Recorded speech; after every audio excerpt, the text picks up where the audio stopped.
Buonasera e ben ritrovati con l'informazione flash di News Sicilia, di seguito ai titoli più importanti del pomeriggio.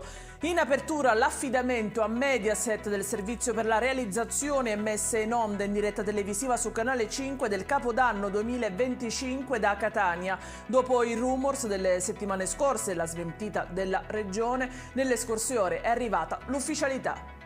La cronaca con 5 arresti e numerose perquisizioni nelle province di Brescia e Palermo stamani in relazione ad un'associazione per delinquere finalizzata alla commissione di rapine e furti in abitazione ed estorsioni. L'indagine è partita dalla denuncia di un imprenditore che aveva trovato teste di animali in giardino e ricevuto continue minacce telefoniche.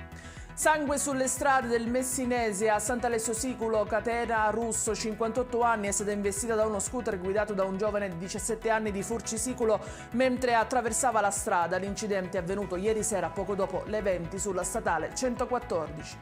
E ci spostiamo a Catania, dove una lite tra parcheggiatori abusivi è finita a bottigliate, vittima un uomo colpito da un connazionale marocchino che è stato arrestato per tentato omicidio. È in chiusura il meteo, tempo stabile per la giornata di domani e temperature massime in aumento. Il sole però durerà poco perché a partire da venerdì 20 dicembre torneranno temporali, forti venti e nevicate.